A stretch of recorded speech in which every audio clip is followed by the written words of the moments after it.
तो ना बचपन से, मतलब बचपन मतलब 6 क्लास से, जब तक मैंने कल्पना चावला वाला चैप्टर पढ़ लिया था, पढ़ा होगा शायद सबने। वो ड्रीम मेरा बन गया था, जाना है मुझे चाँद पे, ठीक है? और तब से मैंने चाँद को देखना शुरू कर दिया। और वो उसको देखते-देखते, उसके बारे में पढ़ते-पढ़ते मुझे उससे मतलब एक अलग ही लगाव हो गया।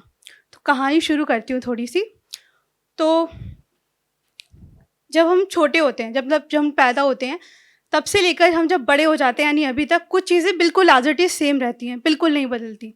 जैसे धरती का होना, आसमान का होना, सूरज का उगना, सूरज का ढलना, उन्हीं में से एक है चाँद, बिल्कुल वैसा जैसा हमारा बचपन में होता था। बचपन में बचपन में हमारा मामा होते-होते बड़े होने तक हमारी मोहब्बत बन जाता है। कितनी अजीब सी ट्रेजेडी है। मतलब बचपन में हम चंदा मामा, चंदा मामा, चंदा मामा दूर के, और मेरी पहली मोहब्बत, मेरा चाँद, मैं अपने आशिक को देखता हूँ मेरे चाँद में। तो और चाँद भी देखो कितना बड़ा मस्त, मतलब क्या कह सकते हो उसको, वर्ड नहीं याद आ रहा। मतलब हर कोई कहता है ये मेरा है, मेरा वो, हाँ भैया हम तो तुम्हारे हैं, हम तो तुम्हारे हैं। मतलब वो सबका हो जाता है। उसे क्या बोलते हैं, बिन पैंदी का लोटा, जो उसको बोल दे वो उसका हो जाएगा, ठीक है? तो फिर एक ना मैंने बचपन में कहानी पढ़ी थी, आपने भी पढ़ी होगी, बूढ़ी अम्मा वाली। वो चाँद धरती पर आता था, बूढ़ी अम्मा बहुत बूढ़ी थी, कोई और उनका था नहीं, तो वो झाड़ू लगाती थी, तो उनको बहुत परेशान करता था। एक दिन उनको बहुत तेज़ गुस्सा आया, वो उन्होंने झाड़ू ली और उसको ऐसे मारने दौड़ी।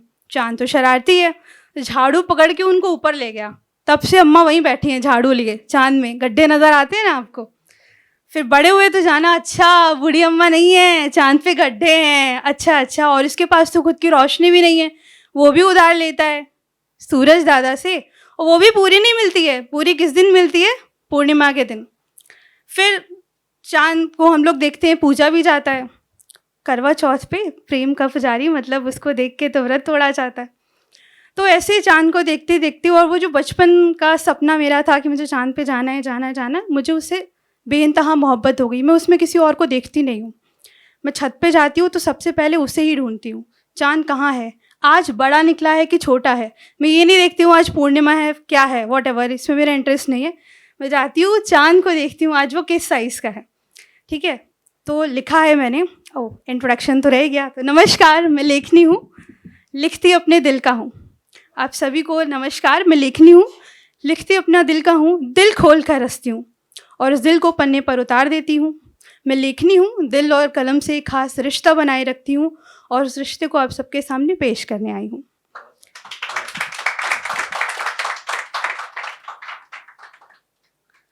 लिखा है कि जब उसे पहली बार देखा वो बेहद खूबसूरत सा लगा। एक अकेला आसमान में कुछ जादू सा लगा। जब उसे पहली दफ़ा देखा वो बेहद खूबसूरत सा लगा, अकेला आसमान में कुछ जादू सा लगा। सिमटा हुआ पड़ा तारों के बीच कुछ अपना सा लगा। सिमटा हुआ पड़ा तारों के बीच अपनी आबरू को खोजता हुआ कुछ अपना सा लगा। फिर एक रोज़ मैंने उसे करीब से देखा। फिर एक रोज़ मैंने उसे आँख भर देखा।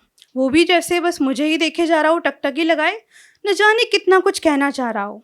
उस रोज़ हम पहली बार मिले। बदन में सुनसुनी हुई तितलियाँ उस दिन बहुत फड़फड़ाईं। कानों में धुन, मन में सुकून, सब मिलने का एहसास हुआ। हाँ, उस दिन मुझे चाँद से पहली दफ़ा प्यार हुआ। फिर हम रोज़ मिलने लगे, दबे पाँव छत पर जहाँ हम रोज़ मिलने लगे। इतनी बातें की हमने, न जाने कितना कुछ कहने लगे। दबे पाँव छत पर जहाँ हम रोज़ मिलने लगे, आँखों में न जाने कितना कुछ कहने लगे। फिर एक रोज़ वो आसमां में कहीं नहीं दिखा। मेरा दिल उस दिन बहुत तेज़ धड़का। आँखें उसे हर ओर खोजे, तारों के पीछे, बादल के अंदर, न जाने हर ओर खोजे, न जाने कितने मरतबे। थक कर बैठ गई एक कोने में, सारी आस हटाए, और तभी मैंने पाया और तभी मैंने पाया एक बेरंग सी चीज़ को, तभी मैंने पाया एक बेरंग सी चीज़ को अपनी उंगली थामे।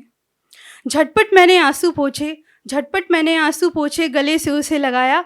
उस दिन मैंने चाँद को अपने बेहद करीब पाया। उस दिन मैंने चाँद को बेहद करीब पाया। कितना बेदाग खूबसूरत बेरंग है वो, मैंने ये एहसास उसने मुझे कराया। कितना बेदाग खूबसूरत बेरंग है वो, उसने मुझे ये एहसास कराया। उस दिन चाँद आसमां को छोड़ मेरे पास आया। उस दिन चाँद आसमां को छोड़ मेरे पास आया। हमने बहुत सी बातें करी, दर्द सुने, गाने सुने और सुनी बहुत सी कविताएं। ना जाने कब चाँद फिर दोबारा मुझसे मिलने आए। हमने उस दिन बहुत बातें करी, दर्द सुने, गाने सुने और ना जाने कितनी कविताएं। ना जाने कब चाँद मुझसे दोबारा मिलने आ पाए। और फिर उसके जाने का वक्त हो चला। मैंने भी लगा दिया उसके माथे पर एक टीका, दूसरों की नज़रों से बचाने का। मैंने भी लगा दिया उसके माथे पर टीका, दूसरों की नज़रों से बचाने का। और वो चला गया उस आसमां की ओर, दूर, मुझसे बहुत दूर। फिर क्या, मैं रोज़ उस आसमां में टकटकी लगाकर उसे देखती हूँ। वो रोज़ उसी काले टीके के साथ आता है वहाँ मुझे देखता हुआ। और चला आता है हर अमावस की रात मुझसे मिलने। सोचा है मैंने मैं भी एक रोज़ ज़रूर जाऊँगी उसके शहर, उससे मिल के आऊँगी। सोचा है मैं एक रोज़ मैं भी जाऊँगी उसके शहर, उससे मिलने आऊँगी। अपने मोहब्बत का हिसाब बराबर करके आऊँगी और उसके दिल पे अपना नाम ज़रूर लिख कर आऊँगी। धन्यवाद।